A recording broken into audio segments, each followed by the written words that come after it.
Et on ne reprochera pas au gouvernement de son Excellence, Monsieur le Premier ministre Samalou Kondé, d'avoir la volonté de faire la différence sous le leadership du président de la République, Félix Antoine Tshisekedi, qui déjà, dès le premier conseil des ministres, justement, avait annoncé les couleurs en exprimant clairement sa volonté, sa décision de proclamer l'état de siège dans les deux provinces de l'Ituri et du Nord Kivu. L'état de siège proclamé, c'est pour résoudre un certain nombre de problèmes. Le principal, c'est de ramener la paix à l'est de la République.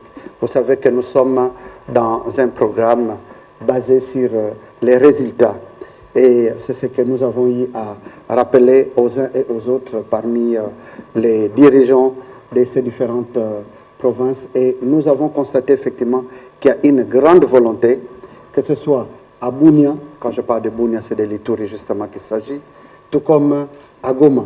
Déjà avec la décision de son Excellence, Monsieur le Gouverneur militaire, d'aller s'installer au cœur du drame du Nord Kivu, c'est-à-dire à Beni, cela dénote de la volonté justement de résoudre les problèmes. On n'a pas construit Rome en un jour. Il y a très longtemps que cette crise a commencé, mais il y a énormément de progrès qui sont faits. Il y a eu un certain retard dans la transmission des dossiers judiciaires, je parle dans le volet judiciaire, de juridictions civiles vers les juridictions militaires pour leur prise en charge.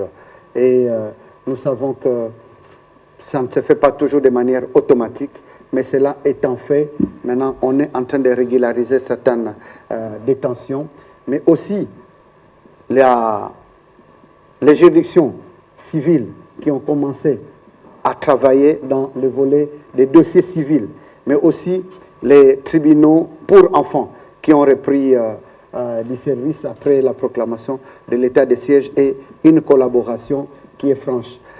Vous savez que tout homme, déjà un civil, lorsqu'il exerce une parcelle d'autorité, le premier réflexe, c'est d'en abuser.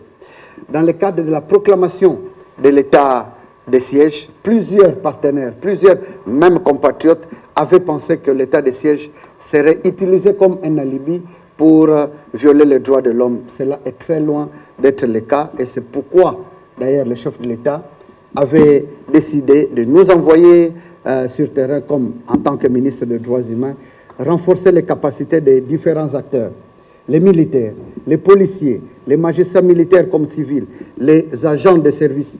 Et c'est ce à quoi nous nous sommes attelés en organisant des ateliers justement de renforcement des capacités. Déjà, avec les réunions, avec les différents membres du Conseil de sécurité et ces différents ateliers, on a offert une occasion aux différents acteurs militaires, policiers, acteurs de la société civile, activistes de droits de l'homme, cela s'entend, de dialoguer, d'échanger dans le cadre justement des droits humains. Et c'était un exercice très merveilleux pour chasser certaines zones d'ombre, certains malentendus entre ces différents acteurs.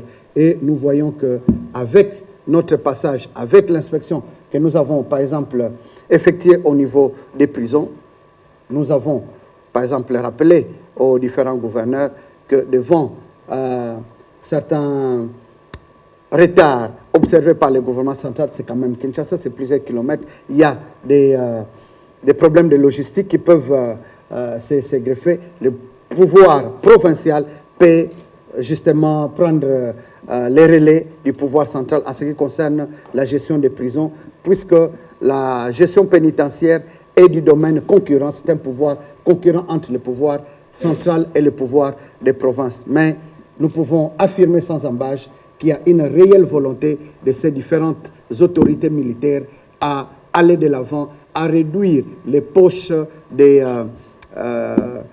d'insécurité. Et c'est ce qu'on a constaté avec les rendus, comme on les appelle, qui sont très nombreux dans les différents sites où ils sont casernés.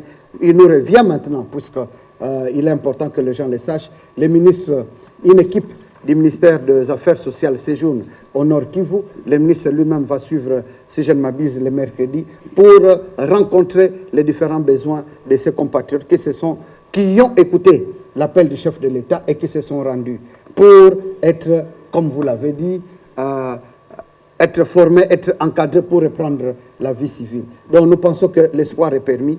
Pour une fois depuis autant d'années qu'on a proclamé l'état de siège, donnons la chance à ce processus. Nous savons qu'il y a moyen de ramener la paix à l'est de la République parce que cela freine même toute action de développement et c'est toute la volonté, tout l'engagement du chef de l'État à ramener la paix dans l'ensemble de la République.